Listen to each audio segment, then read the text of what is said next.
Oke, buat teman-teman yang pakai Mac atau MacBook dan merasa aplikasi di macOS itu gitu-gitu aja, nah video ini pas banget buat kalian. Karena kali ini gue udah kumpulin 10 aplikasi terbaik buat Mac atau MacBook edisi 2026. Dan ini bener-bener bagus banget. Pas gue cobain sendiri pun gue langsung merasa aplikasi ini berguna banget sih. Contohnya aja nih, buat intro, siapa yang di sini bingung kalau mau bersihin MacBook takut kepencet? Kalau MacBooknya di lock screen nanti layarnya jadi nyala mati terus, atau bisa juga jadi ketik password. Dan kalau MacBooknya dimatiin terus mau bersihin keyboard, itu takut kepencet juga karena nanti langsung nyala. Tapi dengan satu aplikasi yang akan kita bahas kali ini, keyboard MacBook kalian bisa dibikin nggak berfungsi dulu, supaya bisa kalian bersihin tanpa takut kepencet. Beberapa aplikasi ini ada yang gratis dan juga ada yang berbayar, tapi menurut gue aplikasi di video kali ini masih worth it sih. Dan gue juga udah cariin aplikasi yang harganya nggak terlalu mahal. Oke, kita langsung aja ke aplikasi yang pertama yang tonton lihat di awal tadi. Nama aplikasinya adalah Cleanup Buddy. Aplikasi ini fungsinya simple banget, yaitu buat lock atau kunci keyboard atau mouse kalian, supaya kalau misalnya mau dibersihin kalian nggak harus takut kepencet tanpa harus lock MacBook kalian. Pas teman-teman udah install aplikasi Cleanup Buddy ini, tampilan aplikasinya juga simple banget. Teman-teman tinggal pilih aja mau kunci keyboard atau mouse, atau mau dua-duanya juga bisa. Kalau udah mau mulai, tinggal klik Start Cleanup aja. Dan kalian udah bisa bersihin mouse atau keyboard kalian tanpa khawatir kepencet pas lagi dibersihin. Gue udah coba lock keyboard dan ini tombol apapun jadi nggak bisa dipencet loh. Termasuk function keys ini juga nggak bisa. Dan kalau mau tutup aplikasinya pakai command Q juga nggak bisa. Jadi nggak perlu takut kepencet lagi. Terus kalau di mouse juga sama, kalau misalnya udah kalian lock, mouse-nya jadi nggak bisa klik apapun. Terus kalau mau di-unlock lagi, caranya juga gampang banget. Teman-teman tinggal tekan tombol komen yang ada di kiri dan kanan spasi secara bersamaan selama 3 detik. Nanti keyboard dan mouse kalian udah bisa dipakai dengan normal lagi. Oh ya, tenang aja kalau pas lagi dibersihin kepencet tombol komen itu nggak akan kenapa-napa kok. Buat unlocknya itu harus klik kedua tombol komen. Kalau kepencet salah satu aja itu masih tetap di lock. Buat teman-teman yang mau download aplikasi Cleanup Buddy ini, aplikasinya nggak ada di App Store. Tapi kalian bisa langsung ke websitenya aja dan beli aplikasinya seharga $1,99.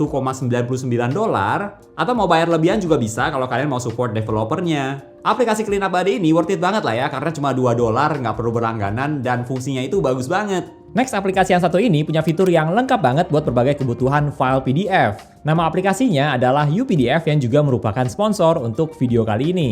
Di UPDF ini fiturnya ada banyak banget. Dan cukup satu akun udah bisa digunakan di 4 device kalian sekaligus. Bisa di macOS, Windows, iOS, dan Android. Fiturnya ada apa aja? Yang pertama teman-teman tentunya bisa edit teks, edit gambar di file PDF, terus mau highlight ataupun tambahin catatan ke file PDF itu juga bisa banget. Terus di UPDF juga ada fitur OCR, jadi bisa baca hasil scan file dokumen atau file PDF kalian. Terus nanti teksnya bisa kalian copy atau edit juga bisa. Terus yang gue suka dari UPDF ada fitur buat kasih password ke file PDF supaya nggak bisa dibuka sama orang lain. Termasuk ada fitur AI Assistant juga yang sudah didukung GPT-5 dan DeepSeek R1. Jadi kalau mau minta ringkasan dari file PDF itu bisa. Termasuk kalau filenya ada banyak halaman pun juga bisa dan cepet banget, cuma beberapa detik aja. Terus buat translate juga bisa. Sampai buat tanya informasi ke AI Assistant itu juga bisa banget. Ada banyak banget deh fitur di UPDF. Kalau tonton mau tahu lebih lanjut langsung aja klik linknya di deskripsi video ini dan juga dapatkan penawaran terbatas dengan harga spesial. Next kita ke aplikasi selanjutnya, ada aplikasi RCMD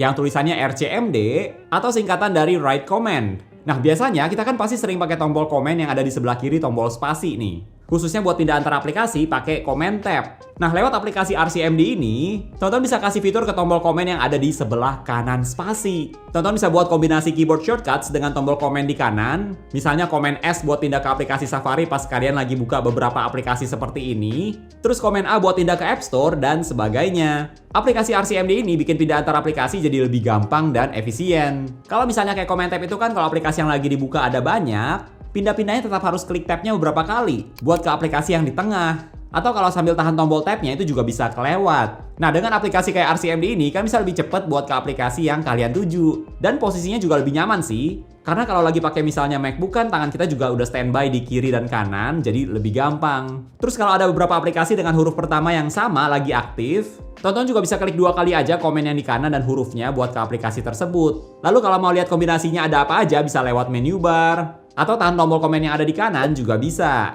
Bahkan gak cuma itu aja, tonton juga bisa atur supaya pas klik kombinasinya lagi di aplikasi yang mode statik, window aplikasinya bisa di-hide atau dimunculin lagi juga bisa. Aplikasi yang simple banget sih, tapi menurut gue ini juga membantu banget soal pindah antar aplikasi. Buat teman-teman yang mau cobain, aplikasi RCMD ini bisa kalian download di App Store dan aplikasi ini 100% gratis. Jadi bisa langsung aja kalian install. Next, siapa yang di sini udah update ke macOS Tahoe dan kurang suka sama tampilan launchpad-nya yang baru ini? Jujur aja gue termasuk salah satunya sih. Nah, lewat aplikasi Launch OS, teman-teman bisa pakai Launchpad kayak dulu lagi. Yang menurut gue ini cukup ikonik di macOS. Tuh, jadi keren lagi kan tampilan Launchpad-nya. Bahkan Launchpad dari aplikasi Launch OS ini menurut gue versi yang lebih bagus lagi loh dari sebelumnya. Karena teman-teman bisa atur mau scrollnya horizontal bisa, atau mau vertikal juga bisa. Dan kalian juga bisa atur nih, mau aplikasinya diurutkan berdasarkan random aja, atau mau sesuai abjad juga bisa, atau urutan download. Dan urutan berdasarkan aplikasi yang kalian pakai terakhir juga bisa. Ya bisa dibilang ini versi lebih lengkapnya lah dibandingkan Launchpad versi macOS. Buat pakai Launch OS ini, di setting aplikasi ini teman-teman bisa atur mau buka Launchpad-nya pakai shortcut di keyboard juga bisa. Ini bisa pakai tombol apa aja, terus bisa pakai gesture trackpad, dan hot corner juga bisa, tinggal dipilih aja. Misalnya arahin kursor mouse ke pojok kiri atas layar buat buka Launchpad seperti ini. Buat atur urutannya ada di tab interface. Terus mau atur scroll ke samping atau ke bawah juga bisa di sini. Gue pribadi lumayan suka yang scroll ke bawah sih. Dan bahkan kalian juga bisa atur icon grid-nya ini mau ada berapa ke bawah dan ke samping. Aplikasi Launch OS ini nggak ada di App Store ya, tapi kalian bisa download dari website aplikasinya. Dan ada free trial selama 7 hari. Jadi kalian bisa cobain dulu, nanti kalau mau beli juga bisa sekali bayar aja. Harganya pas gue beli sih lagi ada diskon ya. Jadi sekitar $6. Atau kalau harga normalnya $11,99. Tapi menurut gue aplikasi Launch OS ini worth it sih karena experience pakai MacBook-nya jadi lebih nyaman. Next kita lanjut lagi, ada aplikasi CCC Corners. Seperti yang kita tahu di macOS itu ada fitur yang namanya Hot Corners. Di mana teman-teman bisa kasih fitur tertentu ketika kalian arahin kursor mouse ke bagian pojok layar, bisa pojok atas atau pojok bawah. Tapi kalau teman-teman cek di settings, fitur Hot Corners ini terbatas banget. Cuma ada beberapa opsi aja. Nah, lewat aplikasi yang namanya CCC Corners, teman-teman bisa kasih fitur yang lebih banyak lagi. Teman-teman bisa pilih buat buka aplikasi apa yang terinstall di Mac atau MacBook kalian. Jadi misalnya pojok kiri atas buat buka kalkulator bisa, terus pojok kanan atas buat buka Adobe Lightroom itu pun juga bisa, dan sebagainya. Teman-teman bisa pilih aplikasinya sesuai dengan keinginan kalian. Terus kalau kalian ke settings aplikasi CCC Corners ini, teman-teman juga bisa atur mau sambil klik tombol lain sambil arahin kursor ke pojok layar itu juga bisa. Misalnya tekan tombol komen sambil arahin kursor, biar nggak gampang nggak sengaja aktifin Hot Corners. Terus kalian juga bisa atur kalau kalian arahin kursornya di tempat yang sama sekali lagi, nanti akan otomatis buat hide window aplikasinya.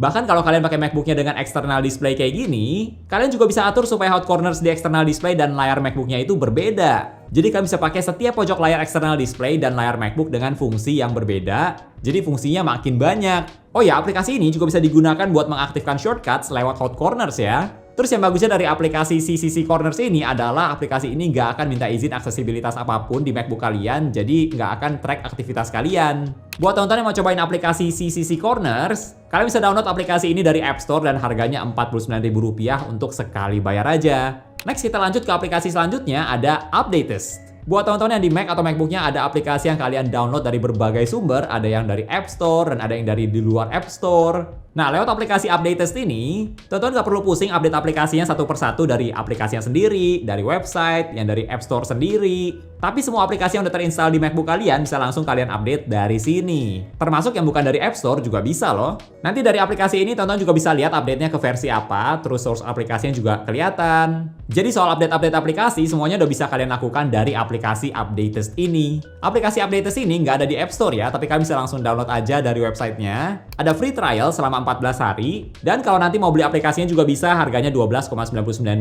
untuk sekali bayar aja. Jadi lewat aplikasi Updatest ini, kalian bisa update semua aplikasi yang terinstall di MacBook kalian di satu tempat aja. Next kita lanjut lagi, ada aplikasi yang unik namanya Clack. Kenapa gue bilang aplikasi Clack ini unik? Karena aplikasi ini bisa ubah keyboard kalian jadi seolah-olah pakai mechanical keyboard. Jadi setiap kali kalian ketik, nanti akan ada sound effect mechanical keyboardnya. Tapi yang gue suka adalah sound effect-nya ini kualitasnya bagus loh. Bukan cuma sekedar ada sound effect-nya aja. Teman-teman bisa pilih ada beberapa pilihan switch dengan bunyi yang berbeda-beda. Kalian bisa pilih mana yang menurut kalian paling menarik. Suara mechanical keyboardnya juga instan, pas kalian ketik langsung muncul, dan di setiap switchnya ini ada variasi sound effects-nya juga, jadi nggak gitu-gitu aja. Misalnya tombol enter itu beda bunyinya dengan tombol huruf. Experience ngetik jadi lebih seru sih, karena berasa lagi pakai mechanical keyboard.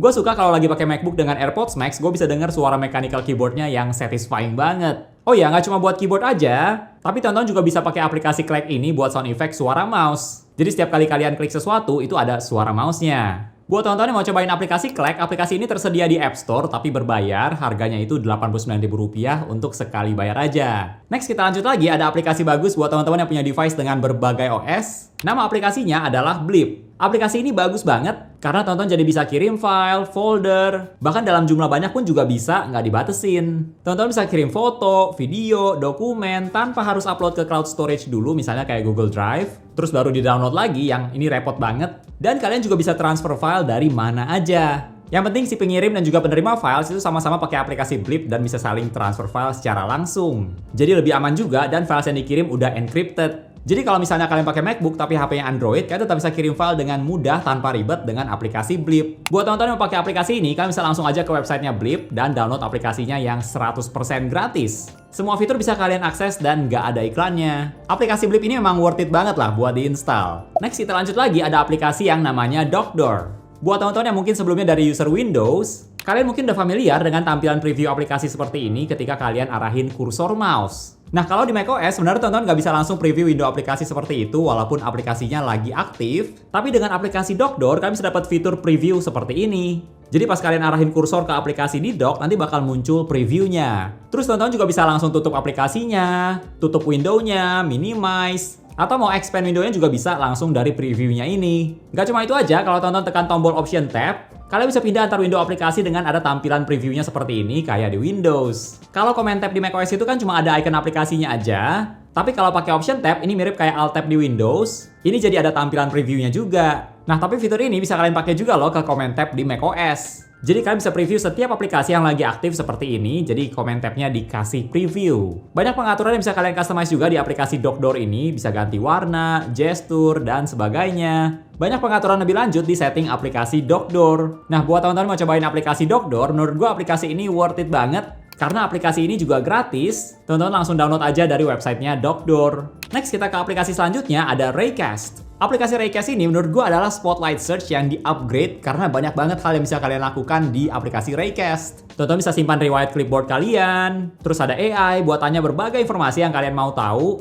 terus bisa cari emoji dari Raycast, kalkulator, konversi satuan, terus bisa tanya jam di negara lain, bisa translate text, buat notes, sampai window management juga bisa langsung dari aplikasi Raycast. Banyak banget ya yang bisa kalian lakukan dari aplikasi Raycast ini. Fitur favorit gua adalah yang bisa simpan riwayat clipboard, cek jam di negara lain, dan window management. Termasuk fitur AI-nya juga membantu banget, bisa langsung akses ChatGPT. Jadi mau nanya apa bisa cepet. Nah, aplikasi Raycast ini sebenarnya bisa kalian gunakan secara gratis dan udah dapat fitur-fitur utamanya seperti kalkulator, simpan riwayat clipboard, window management, cari emoji. Tapi untuk fitur-fitur khusus seperti translate, fitur AI, unlimited notes, nah itu perlu berlangganan, harganya mulai dari $10 untuk yang per bulan. Menurut gue yang versi gratisnya pun juga udah cukup bagus sih, yang versi gratisnya juga udah upgrade dari Spotlight Search. Next kita lanjut lagi ke aplikasi selanjutnya, ada aplikasi Folder Preview. Buat teman-teman yang pakai macOS, pasti kalian tahu fitur preview files yang caranya adalah dengan tekan tombol spasi. Kalau buat files kan bisa langsung kelihatan ya isinya, tapi kalau folder, itu biasanya yang kelihatan cuma icon foldernya aja, kayak gini. Isi foldernya nggak bisa kelihatan. Nah, lewat aplikasi Folder Preview ini, teman-teman bisa langsung preview isi foldernya apa tanpa harus buka foldernya dulu. Teman-teman bisa atur mau previewnya itu dalam bentuk list atau icon filesnya seperti ini. Bahkan kalian juga bisa preview zip file seperti ini loh. Jadi sangat memudahkan. Gak cuma itu aja, di setiap preview folder atau filesnya ini, teman-teman juga bisa langsung buka atau copy paste filenya itu juga bisa tanpa harus buka foldernya dari awal. Buat teman-teman yang pakai aplikasi Folder Preview ini, ada dua opsi. Ada yang Folder Preview biasa harganya Rp49.000 dan bisa kalian download dari App Store. Kalau yang versi ini cuma bisa lihat isi foldernya aja ya. Sedangkan kalau mau yang versi full,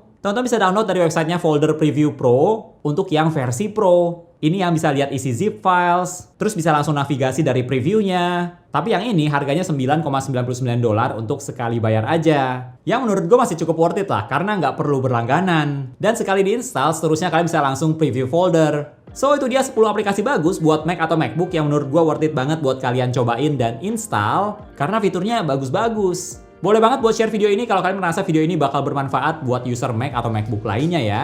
Kalau menurut teman-teman aplikasi mana nih yang jadi favorit kalian di video kali ini? Coba share di komen ya. Oke, thank you buat teman-teman yang udah nonton sampai detik ini. Jangan lupa untuk klik tombol like kalau kalian suka dengan video ini dan juga subscribe supaya kita bisa ketemu lagi di video-video yang berikutnya. Bye!